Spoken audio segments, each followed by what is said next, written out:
Hello there. So I'm back today on my live feed and I'm a little bit late and it's not set up properly, so I'm just adjusting myself. There we go. Hi there. Yeah, so what I thought I'd talk about today is all about our thoughts, especially when bad things happen to us. And the reason I'm talking about this is that I was talking about it last week, and when I captioned my video, I sort of realised that I'd left something unsaid, so I wanted to come back to it today. And what struck me was I was explaining about how I tried to look for the lucky side of when I'd broken a glass, which is a fairly sort of trivial thing to happen. And when I was captioning up the video, I thought, well, the problem is a lot of people have much more serious things that happen to them than breaking a glass, and how can we say that that's lucky when something bad happens to somebody, and is it indeed lucky or is it just unlucky? And so I've been thinking about that over the last few days, and what I'd like to talk about is what we think when something very difficult happens to us and whether or not that can really help us. And I actually think that our thoughts are just so important. It's really helpful if we can be aware of what we're doing to ourselves when something difficult does happen to us.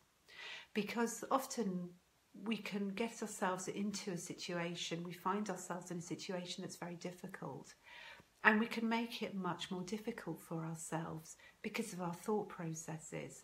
So an example of this would be is if we, say, had a car accident, and often what can happen is we run over the situation in our heads and we think about the what ifs and the if onlys.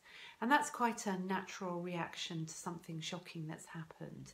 It's almost the way our brain works, is to ask us if we could have made the outcome different, if we'd done something different, if we'd taken a different action, if we'd noticed something earlier, or if we'd avoided something. And our brain tends to work around that. And then when we start thinking those sorts of thoughts, we can actually get quite angry with ourselves as well and begin to think, well, I should have done that, or I could have done that, or if only I'd done that. And what we're doing there is we're setting ourselves up with yet another thought loop. And actually, is that really helpful at that point to be thinking those sorts of things? And it's partly due to, hi Emma Kate, it's nice to see you. It's partly due to the way our brains work, in that we are wired to think about threat. We are wired to avoid threat.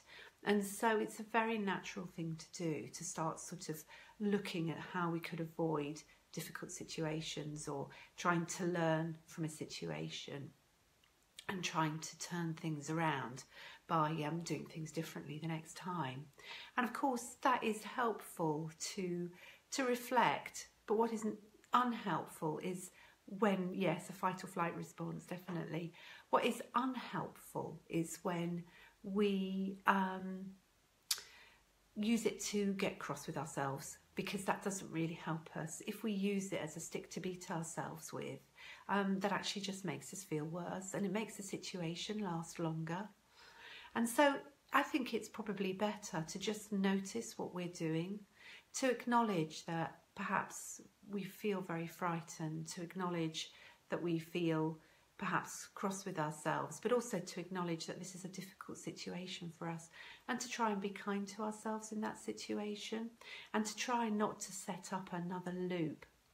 And the thing about the luck and where that comes in is, in a sense, to try and to notice what we have already, and to notice the resources that we have that help us to get through, and you know, what is actually available to us in that situation. We can't avoid the bad situation, but what can we bring to the situation? What resources have we got?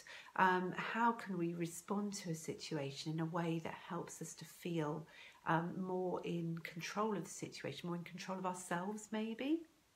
So even in the most difficult situations, we can maybe think, okay, this is happening, I can't control that, but how can I control my response to it? How can I see it in a different way?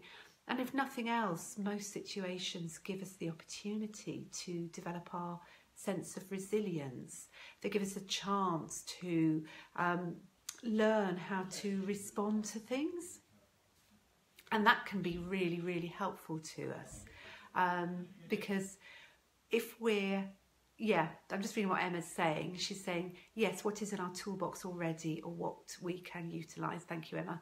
I'm getting a bit distracted and that's really helpful.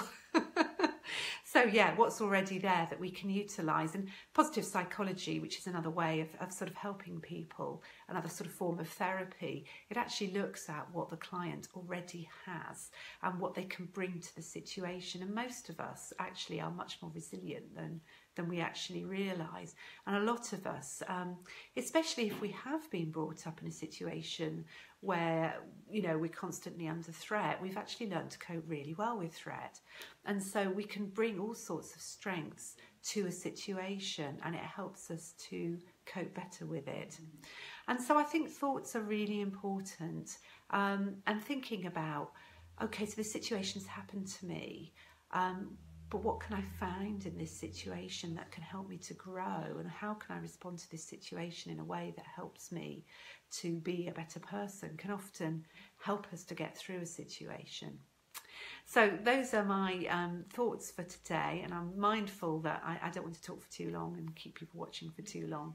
So I hope that's helped anybody who's watching it. Thanks for joining me, Emma, and I'll see you hopefully again next week on the Good Enough Mum page on Tuesday. Thanks very much. Bye.